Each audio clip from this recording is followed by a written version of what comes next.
भगवान श्री राम पूर्ववासियों से समझा रहे हैं कि भक्ति के मार्ग में ना तो योग करना है, ना यज्ञ करना है, मख जप तप उपवासा, इसमें जप भी नहीं करना है कि सुबह माला फेरो शाम को माला फेरो।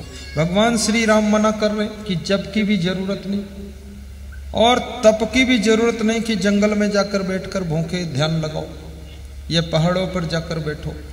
भगवान राम कहते अपने घर में रहो और दाल चावल रोटी सब्जी रोज खाओ, बाटी बनाकर खाओ, तो भक्ति हो सकती है।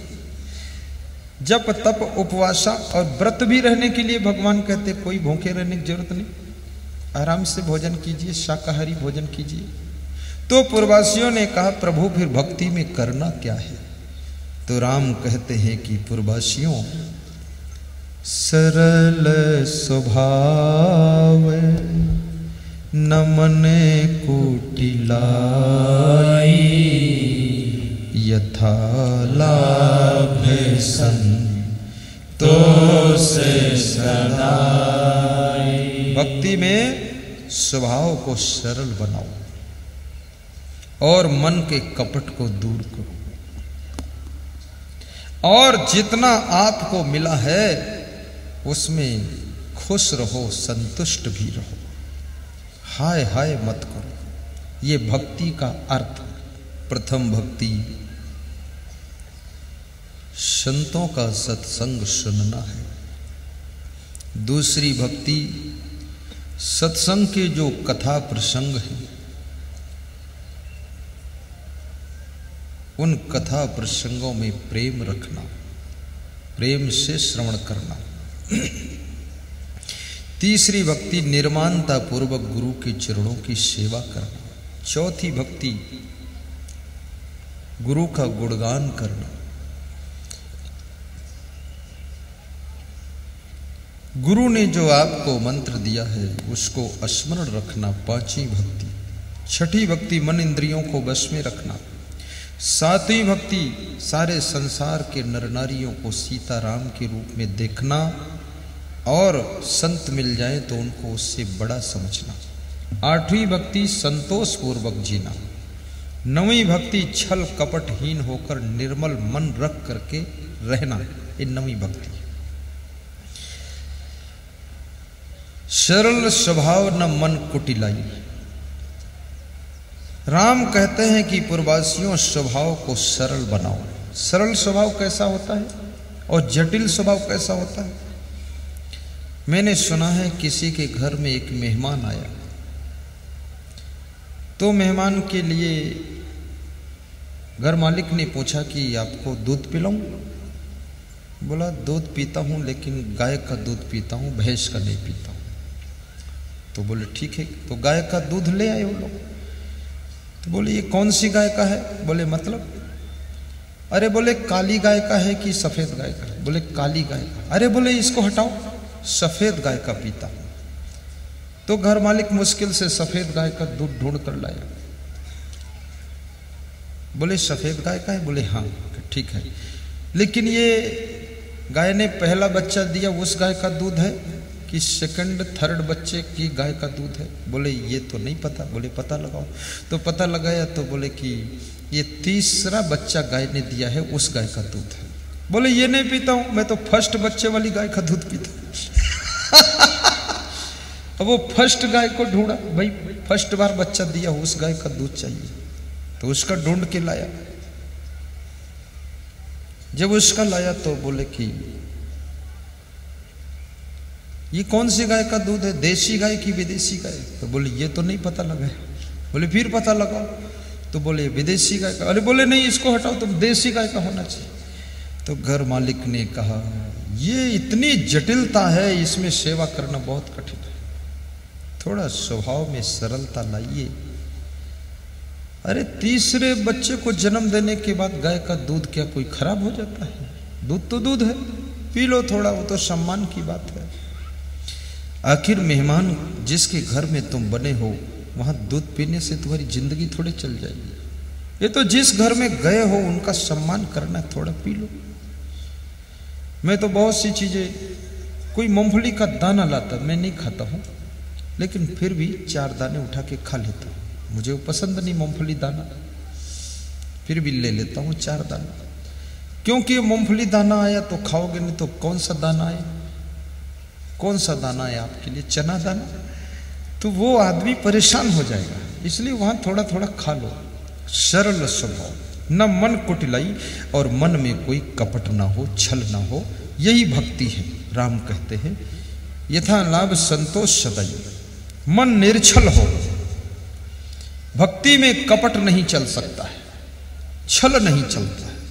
मैंने सुना है कि एक जल जहाज समुद्र में आ रहा था, तो बहुत बड़ा जहाज था, 2 किलोमीटर का लंबा, 3 किलोमीटर का लंबा, बहुत सेठ लोगों का उसमें माल भरा हुआ था।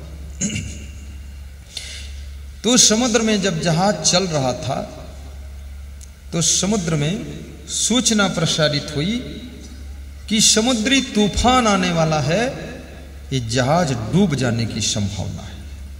तो सब डर गए, तो हलचल मच गई, जहाज में लोग कंपित हो गए, सबने भगवान का नाम जपना शुरू किया। जिन्होंने जिंदगी में भी नाम नहीं लिया था भगवान का, सब बोले ओम नमः शिवाय, ओम नमः शिवाय, जय हनुमान जी, भगवान श्री राम की जय, बोलने लगे, साईं बाबा की जय। लेकिन याद रखना, जिन्होंने कभी भक्ति नहीं किया, पुण्य नहीं किया, वो जब संकट में फंसते याद करते हैं ना, तो भगवान भी होशियार है, वो तुम्हारी चालाकी जानता है, वो मदद करने आएगा नहीं आता है कि तुम भोगो। तो सबने बहुत, लेकिन दूसरी सूचना आई कि 5 मिनट के बाद तूफान जहाज की ओर आने वाला है और जहाज डूब जाएगा। तो सब जितने उसमें बैठे थे व्यापारी सेठ लोग, उन्होंने कहा जो सबसे बड़ा सेठ है, जिसका सामान करोड़ों का है, वो कहां पर है? वो नीचे तल्ले में सोया था। तो उसको बुलाया, जगाया कि तू सो रहा, जहाज डूबने वाला, उठ। उठा। बोले क्या बात? बोले सूचना प्रसारित हुई है, जहाज डूबने वाला है, कुछ करो। तो बोले तुम लोग भगवान को जपो, याद करो। बोले कुछ हुआ नहीं, कुछ दान वान करो, पुण्य करो। तो वो सेठ डर गया, क्योंकि उसका करोड़ों का माल था उसमें। तो उसने कहा हे समुद्र देवता, शांत हो जाओ।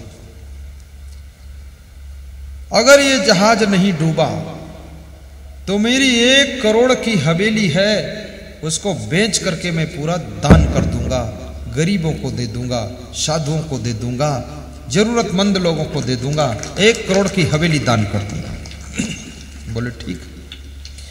5 मिनट बाद सूचना प्रसारित हुई कि तूफान की दिशा पूरब से उत्तर की ओर मुड़ गई है, अब तूफान इधर नहीं आ रहा है, जहाज सुरक्षित है, यह कृपया यात्रा कीजिए। सब बड़े खुश हुए, लेकिन जिस सेठ ने कहा था 1 करोड़ की हवेली बेचकर दान कर दूंगा, उस सेठ के दिल के अंदर तूफान उठना शुरू हो गया कि मेरी तो 1 करोड़ की हवेली चली गई, मैं तो बर्बाद हो गया। सोचने लगा, चिंतित हुआ। जहाज समय पर अपने तट पर लग गया। सेठ उतर कर अपने घर आया। पत्नी ने उसका चेहरा देखा और कहा कि आपको चिंतित दिखाई दे रहे हो, चिंता में हो? तो उसने कहा चिंतित हूं, इसलिए चिंता में दिखाई दे रहा हूं, और क्या है? बोले कारण? बोले कारण क्या, रात भर रह ले हवेली में, सुबह खाली करना पड़ेगा। बोले ऐसा क्या हुआ? बोले हुआ सो हुआ, समुद्र में तूफान आने वाला था, तो मैंने ऐलान कर दिया कि हे समुद्र देवता शांत हो जाओ, मैं 1 करोड़ की हवेली बेचकर दान कर दूंगा। तो तूफान तो शांत हो गया, मेरे भीतर तूफान शुरू कि मेरी हवेली चली गई। तो उसकी पत्नी समझदार थी, उसने कहा कोई बात नहीं, इस हवेली को तुमने बनाया है, तुम सुरक्षित हो तो हवेली नई बन जाएगी। हवेली जाने दो, लेकिन तुम सुरक्षित रहो, मैं झोपड़ी में रह लूंगी। 12 बजे रात तक नींद नहीं आई, 2 बजे रात तक नींद नहीं आई सेठ को। चिंता से व्याकुल व्यक्ति को लाख समझाओ, लेकिन नींद नहीं आती। अंत में 2 बजे गहरी नींद आ गई। और सो गया सेठ। सवेरे 8 बजे तक सोता रहा। 9 बजे सब दान लेने वाले गरीब लोग इकट्ठे हो गए, साधु संत ब्राह्मण इकट्ठे हो गए कि दान बटेगा 1 करोड़ की हवेली का। भीड़ लग गई, मेला लग गया। जो सेठ लोग साथ में आए थे जहाज में बैठकर, वो भी इकट्ठे हो गए कि हवेली बिकेगी तो मैं खरीद लूंगा। वो भी सब खिलाड़ी लोग थे। जब वो सोकर उठा, स्नान करके 9 बजे बाहर निकला तो सब ने उसको घेर लिया और कहा कि हवेली बेचो और दान दो, आपने कहा था कल।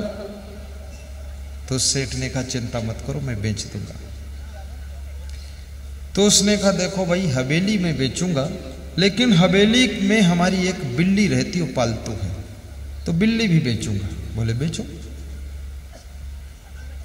बोले मेरी बिल्ली की कीमत 1 करोड़ है और हवेली की कीमत 1 रुपया है।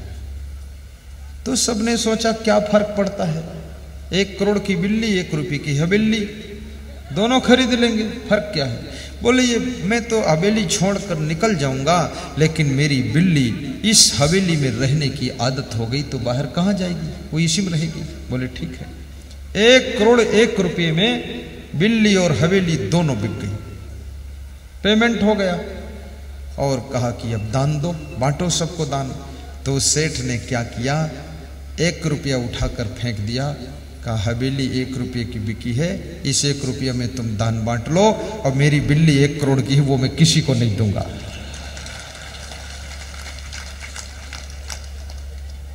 इसको कहते हैं कपट की भक्ति। ये कपट की भक्ति है।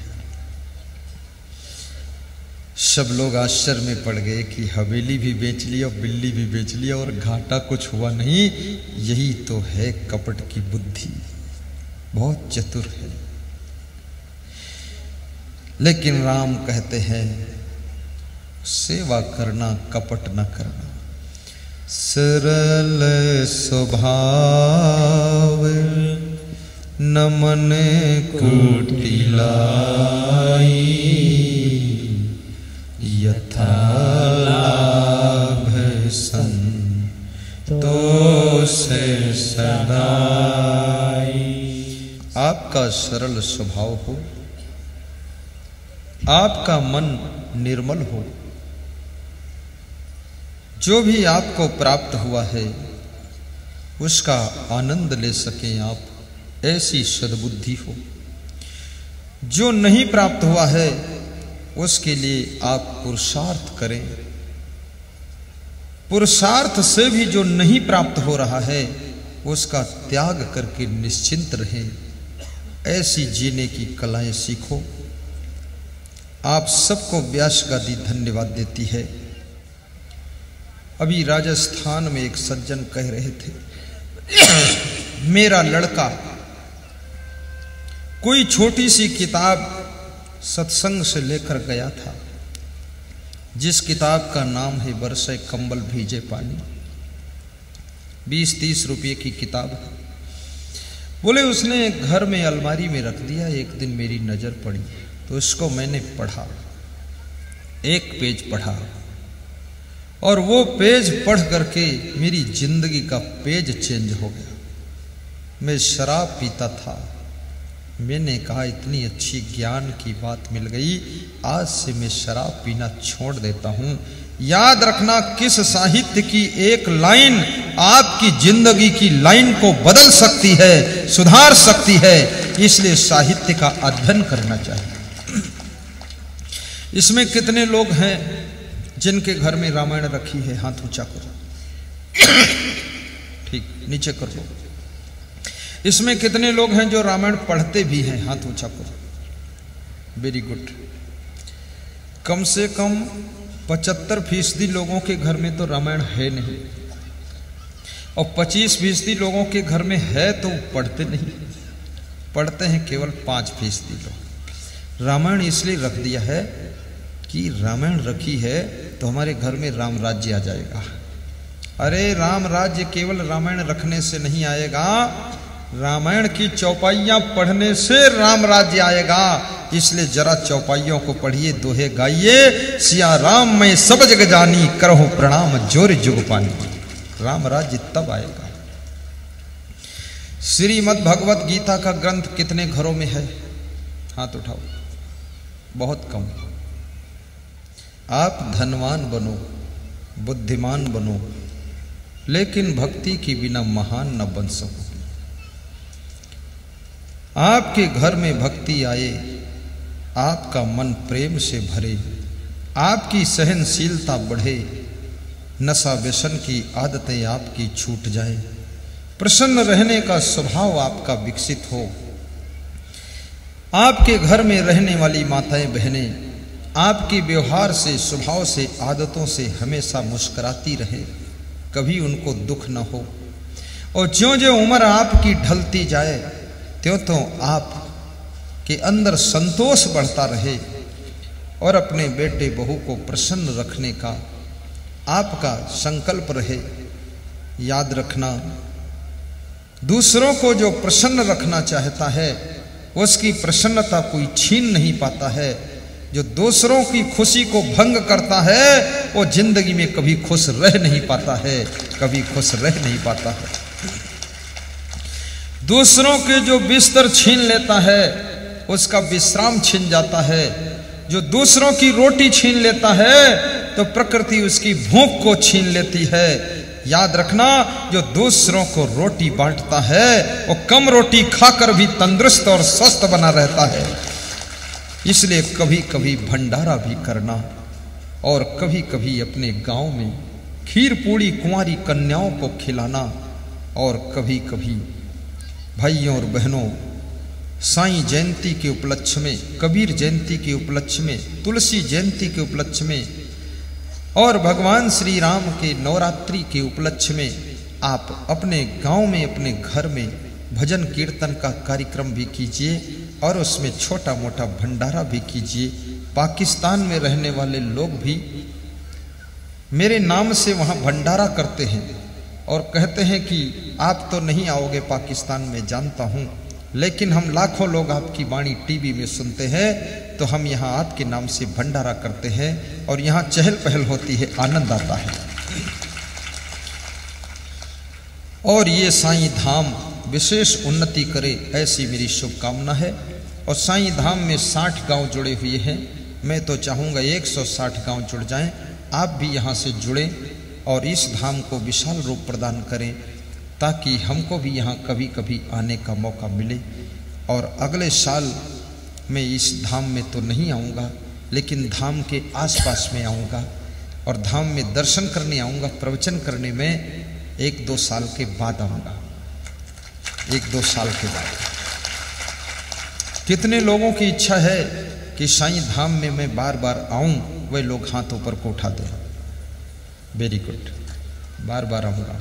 सभी को धन्यवाद देते हुए अपने अपने घरों में माता पिता की तस्वीर लगाना, वीरों की तस्वीर लगाना, संत महान पुरुषों की तस्वीर लगाना, हीरो हीरोइन की तस्वीर मत लगाना, क्योंकि उससे आपकी तकदीर बिगड़ सकती है, चरित्र का हनन हो सकता है। आपकी जेब में भी महान संत का फोटो छोटा होना चाहिए, उनका दर्शन कर सको, क्योंकि चित्र तो कागज पर होता है लेकिन चित्र को देख करके चरित्र पर प्रभाव पड़ता है और आपका चरित्र उससे सुंदर बनता है। आपके घर में संत महान पुरुषों के चित्र दिखाई दें, ऐसी मेरी शुभकामना है। आपका घर मंदिर जैसा रूप ले, घर साफ सुथरा रखना, घर सुंदर बनाना, एक कमरा घर में ऐसा बनाना जिसमें तुम शांति से बैठ करके ध्यान योग कर सको, प्रवचन सुन सको और उसमें कभी विश्राम भी शांति से कर सको, ऐसा कमरा भी बनाना। खूब उन्नति करना और आपके पास में 4 व्हीलर गाड़ी भी आए। आप मांस मछली अंडा नशा शराब जुआ सब छोड़ दें, ताश खेलना छोड़ें, इतनी शक्ति आपको प्राप्त हो। और आप जब आए तो कम से कम 2-3 एकड़ में प्रवचन का मंडप हो, लेकिन 20 एकड़ में गाड़ियां खड़ी हों। हमारा कोई भक्त गरीब न रहे, सभी के पास में भगवान कृष्ण का सोने का महल रहे, सब खुशहाल रहे। और 24 तारीख को पुण्यतिथि स्वर्गीय बाबूजी श्री राधे श्याम खोरे जी की थी। उनको दिवंगत आत्मा को हम शांति प्रदान करते हैं और जहां हम ठहरे हैं उनको भी आशीर्वाद देते। उन्होंने बहुत बड़ी सेवा किया। श्री महेश राम खोरे, श्री अशोक कुमार खोरे, श्री जमुना प्रसाद खोरे, श्री बद्रीलाल खोरे, वो खोरे परिवार ने हमारी बहुत सेवा किया है। बाकी साईं परिवार और आप सभी को मैं शुभकामना करता हूँ।